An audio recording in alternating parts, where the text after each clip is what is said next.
कि रमजान के महीने में माइक के जरिए मस्जिद से शहरी के लिए उठाना जायज है कि नाजायज? अब्दुल गफ्फार साहब न जायज कह पाए न नाजायज कह पाए और कहा कि अच्छा नहीं लगता।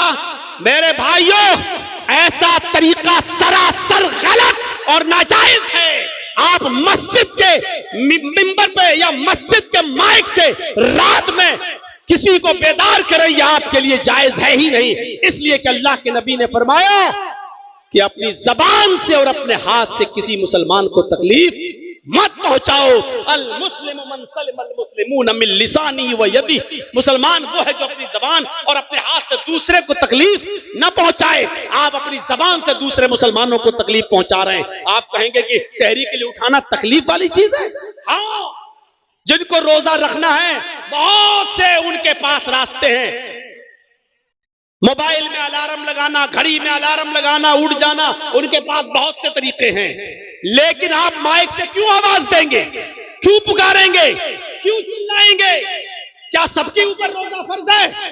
एक बूढ़ा बाप जिसको रोजा डॉक्टर ने मना कर दिया, पूरी जिंदगी अब वो रोजा नहीं रख सकता जब तक वो जिंदा है, उसके ऊपर रोजा है ही नहीं, वो फिदिया देगा बेचारा।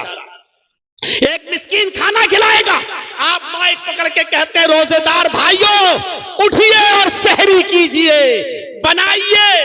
उस बूढ़े की आंख खुल रही है, वो नींद की गोली खाकर सोया हुआ है, डॉक्टर ने उसको नींद की गोली दी है, वो डिप्रान 10 mg 5 mg की खा के सोया और आपकी माइक की आवाज सुनकर वो उठ गया। उसके ऊपर रोजा फर्ज नहीं है, वो फिदिया देगा। आपने उसकी नींद में डिस्टर्ब कर दिया। आप कौन होते हैं उसकी नींद में खलल करने वाले?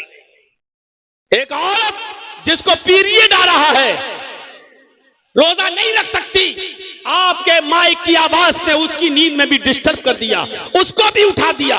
वो बच्चे जिन पर रोजा फर्ज नहीं है, आपने उनकी भी नींद में डिस्टर्ब कर दिया।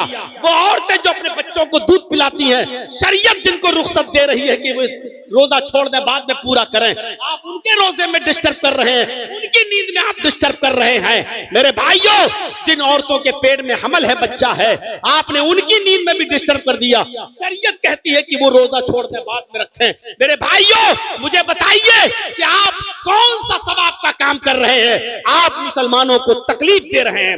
जिनके ऊपर रोजे की रुख्सत है, आप उनको तकलीफ दे रहे हैं, और तकलीफ किसी भी मुसलमान को देना जायज नहीं है आपके लिए। इसलिए रात में माइक से ऐलान करना, नाते पढ़ना और नज़्में पढ़ पढ़ के उठाना, यह सरासर नाजायज है, गलत है। आप ये चीजें नहीं इस्तेमाल कर सकते हैं, आपके लिए शरीयत इस बात की इजाजत नहीं देती है। इसलिए जहां बहुत सी चीजों की इस्लाह हमारा मुआशरे में हम करेंगे, यह भी इस्लाह करना चाहिए, क्योंकि अब रमजान का महीना शुरू होने वाला है। 18 या 19 तारीख को पहला रोजा है। इसलिए मेरे प्यारे साथियों, तो हजरत खदीजा रह नहीं पाई और उन्होंने अपनी लौंडी के जरिए मोहम्मद रसूलुल्लाह तक खबर पहुंचाई कि खदीजा आपसे शादी करना चाहती हैं, क्या आप निकाह करेंगे? खदीजा ने ईमानदारी देखी। और मेरी कौम की बेटियों, तुम क्या देखती हो? व्हाट्सएप पे कोई मुस्कुरा के बोल दे, तुम कहती हो बहुत अच्छा। मैसेंजर पे कोई इतनी जल्दी भरोसा कर लेती हो तुम, कुछ नहीं देखती हो कि इसका खानदान कैसा, इसका घर कैसा, इसका मकान कैसा, इसकी आदत कैसी, इसके रिश्तेदार कैसे। सोशल मीडिया इतनी खतरनाक चीज है कि देख नहीं रहे हो, पाकिस्तान से भी 4 बच्चों की अम्मा भाग के चली आई और किस छुआरे के पास आई, उसको पता नहीं क्या दिखाई दिया इसमें। देख लो इस छछूंदर पे क्या दिखाई दिया उसको। ये सोशल मीडिया का कमाल है, सोशल मीडिया का कमाल। तो हजरत खदीजा ने क्या देखा? ईमानदारी। 25 साल की उम्र में 40 साल की खदीजा से आपने निकाह किया, और फिर जब आपकी बीबी खदीजा का इंतकाल हो गया, तो उसके बाद में आपने जितनी भी शादियां की, आप ताज्जुब करेंगे वो शादियां आपने जो की, या तो बेवा से या तलाकशुदा औरत से। आपकी सिर्फ एक बीवी कुंवारी थी बस, जिसका नाम था आयशा।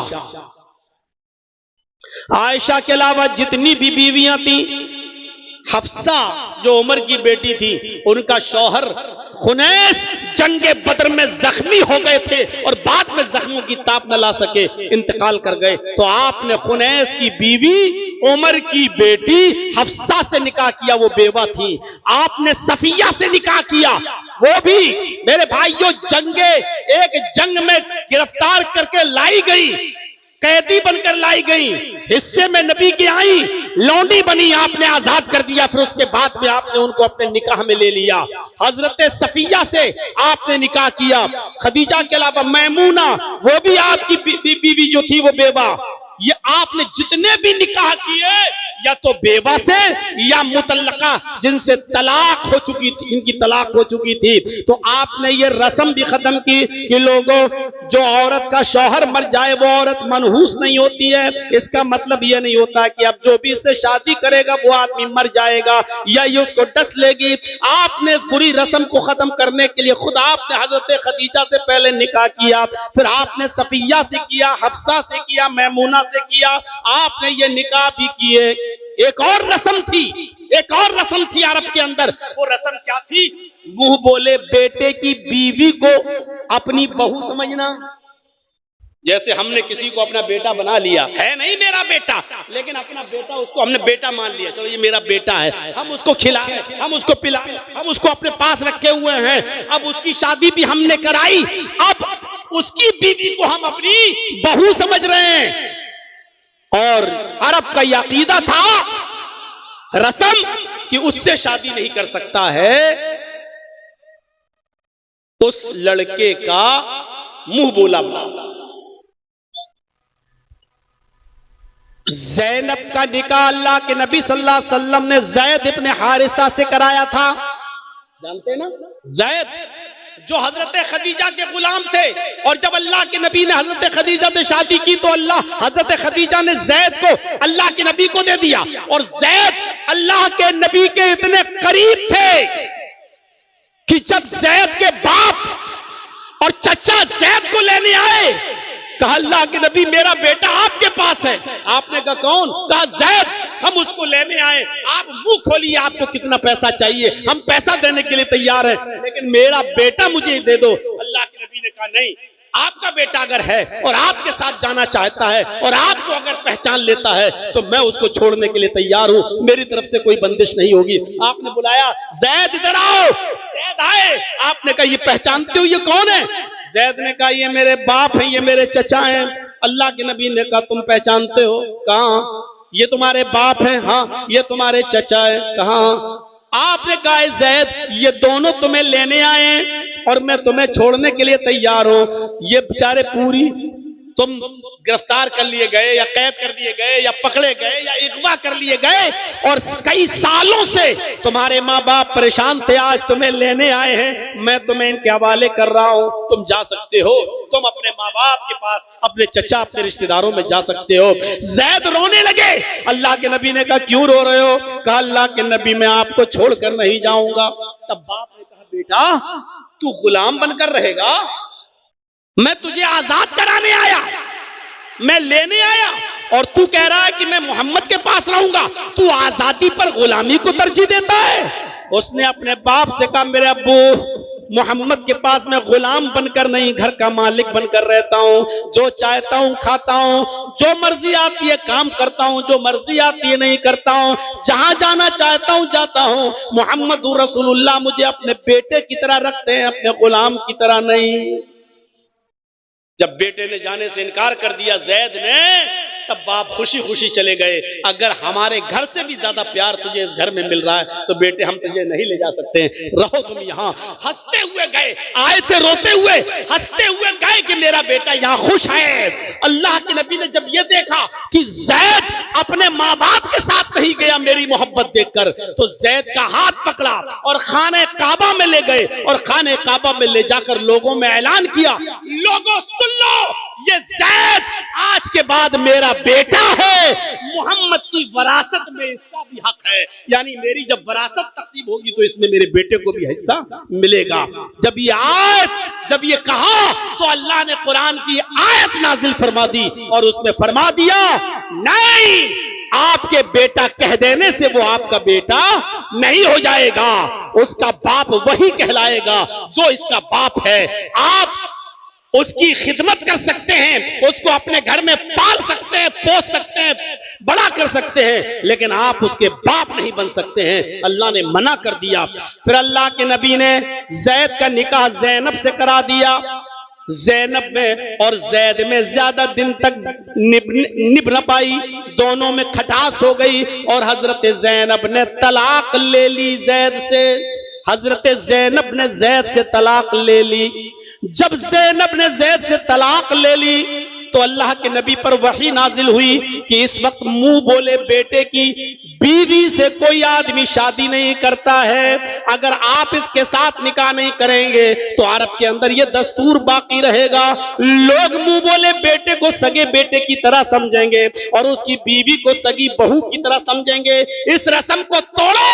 अल्लाह के रसूल ने अल्लाह का हुक्म मानते हुए जैद के तलाक देने के बाद जैद की बीवी ज़ैनब से निकाह कर लिया और ज़ैनब को अपने निकाह में ले लिया। आपने ऐसा करके इस रस्म को तोड़ा कि मुंह बोले बेटे की बीवी को अगर मुंह बोला बेटा तलाक दे दे तो उसका बाप उस लड़की से, उस औरत से शादी करना चाहे तो कर सकता है, इसमें कोई बुराई नहीं है, क्योंकि वो उसका सगा बेटा नहीं है। अरब के अंदर ये दस्तूर था, आपने इस रस्म को भी खत्म किया। कितना अंधेरा था, कितनी बुराइयां थी अरब की सरजमीन पर मेरे भाइयों, आप अंदाजा लगा सकते हैं।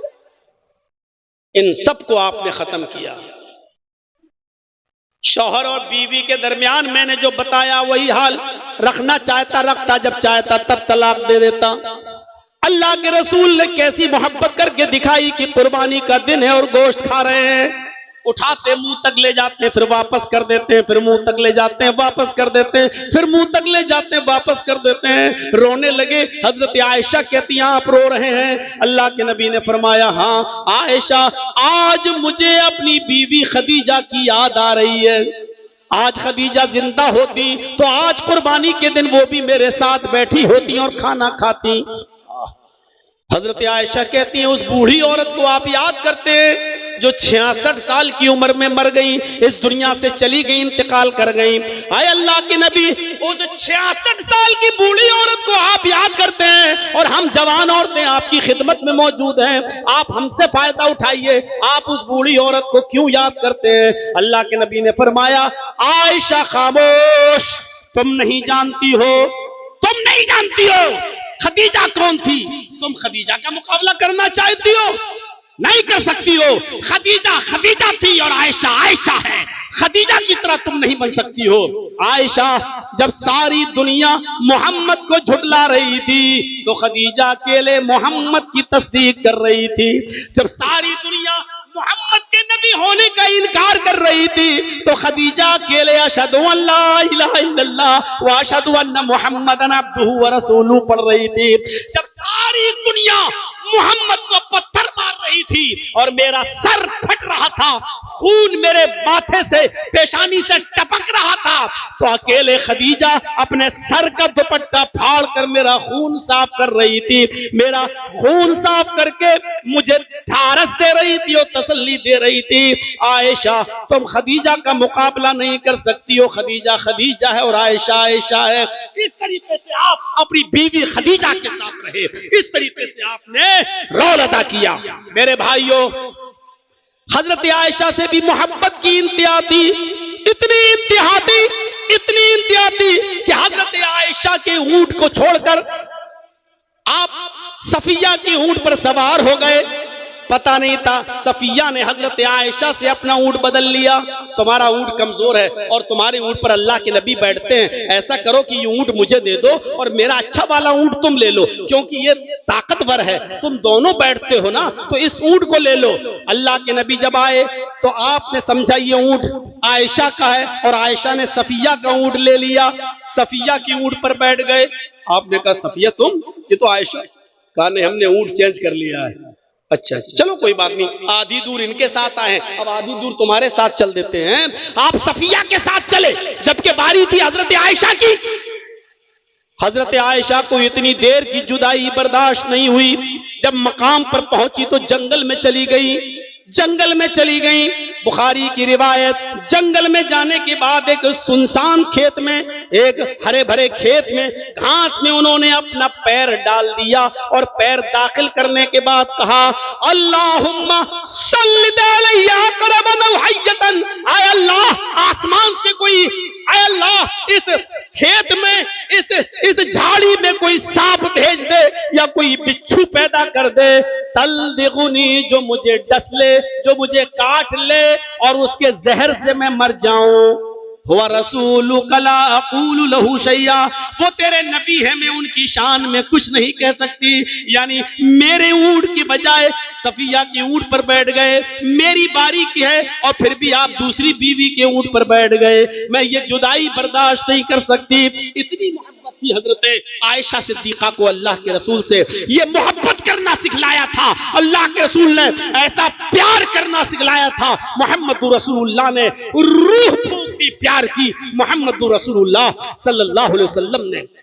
गौर करो, जब सारी दुनिया सूरज को देखती थी और सूरज को सूरज कह रही थी, सूरज को सूरज कह रही थी, तो हजरत आयशा से पूछा गया तो हजरत आयशा कहती मेरा सूरज तो मोहम्मद रसूलुल्लाह है, मेरा सूरज तो मोहम्मद रसूलुल्लाह है। फिर वो शेर भी पढ़ा करती थी और कहा करती थी ली शम्सुन वलिल्ला फाक शम्सुन, ली शम्सुन वलिल्ला फाक शम्सुन, शम्सी खैरुम मिन शम्सिस समाई, फ इन्न शम्स ततलू बाद फज्रिन, शम्सी तालिउन बादल इशा।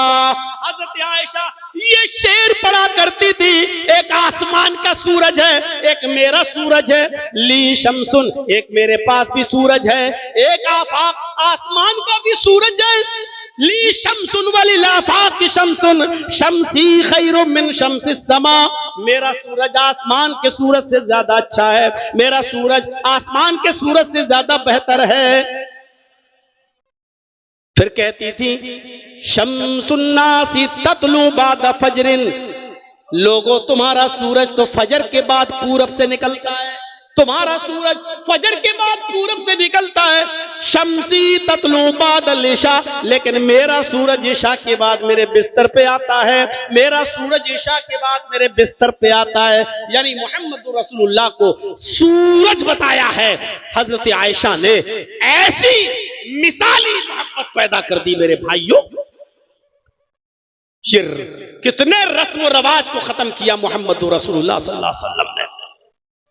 एक शख्स को देखा, वो नमाज पढ़ रहा, आया वुजू बनाया, नमाज पढ़ी, आपने उसको बुलाया इधर आओ, इरजी, दोबारा जाओ, वुजू बनाओ, फसल्ली इन्नका लम तुसल्ली, अभी तुमने नमाज नहीं पढ़ी। वो दोबारा गया, वुजू बना के आया, फिर नमाज पढ़ी, आपने कहा इरजी, फिर लौटो, वुजू बनाओ, दोबारा आओ, दोबारा नमाज पढ़ो, इन्नका लम तुसल्ली, तुमने नमाज नहीं पढ़ी। गौर करो, उसने 3-4 मरतबा वुजू बनाया, 3-4 मरतबा उसने नमाज पढ़ी, कहने लगा अल्लाह के रसूल इससे अच्छी नमाज मैं नहीं पढ़ सकता। फिर आपने उसको नमाज पढ़ना सिखलाया, सही तरीका बताया, कैसे रुकू किया जाए, कैसे सजदा किया जाए, कैसे वुजू किया जाए, ये सब तरीका बताया। इसलिए कि तौहीद के बाद, शिर्क से बगावत के बाद, शिर्क से इनकार के बाद सबसे बड़ा फरीजा जो है वो नमाज का है, और नमाज इंसान सही न पढ़े तो सारी इबादतें बेकार है। इसलिए आपने उसकी इस्लाह की और उसको नमाज पढ़ना सिखाया। इस्लाह, एक नौजवान आया, कहा अल्लाह के नबी इजाजत दीजिए, मैं जिना करना चाहता हूं। जिना? किस चीज की इजाजत? जिना की। सबसे बुरा काम और किससे इजाजत मांग रहा? दुनिया के सबसे अच्छे इंसान से, अल्लाह के रसूल से। अल्लाह के नबी मुझे जिना की इजाजत दीजिए। साहबा उसको डांट रहे, हट हट कमीना, क्या चुप, क्या बोल रहा, चुप। अल्लाह के नबी मुस्कुराते कहते नहीं नहीं नहीं, तुम डांटो नहीं।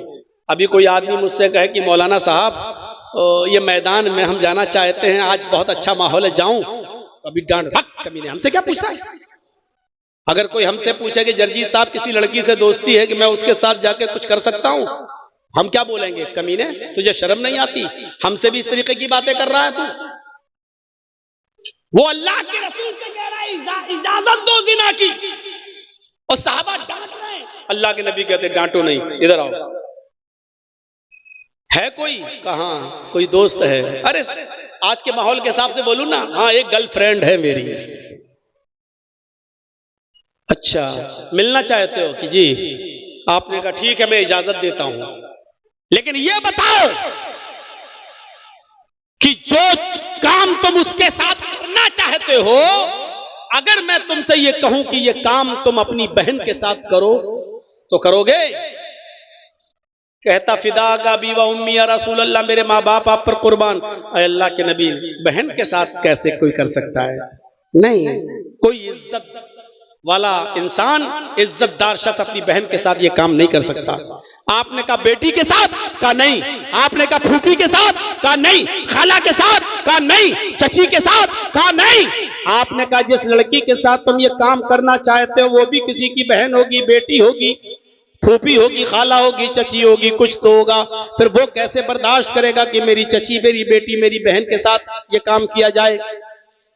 कहने लगा अल्लाह के नबी मेरी समझ में आ गया है, मेरे लिए दुआ करिए। अल्लाह के रसूल ने उसके सर पे हाथ फेरा और दुआ की कि अल्लाह इस नौजवान की नजरों की हिफाजत फरमा। वो नौजवान का बयान है, उसके बाद लड़की तो छोड़ो, किसी भी हराम चीज के ऊपर मेरी नजर नहीं पड़ी, किसी भी हराम चीज के ऊपर मेरी नजर नहीं पड़ी। ये तरीके थे इस्लाह करने के। आप बहुत बड़े मुअल्लिम थे, बहुत बड़े मुस्लिह थे। समाज की इस्लाह जिस अंदाज से मोहम्मद रसूलुल्लाह ने की, किसी ने नहीं। अभी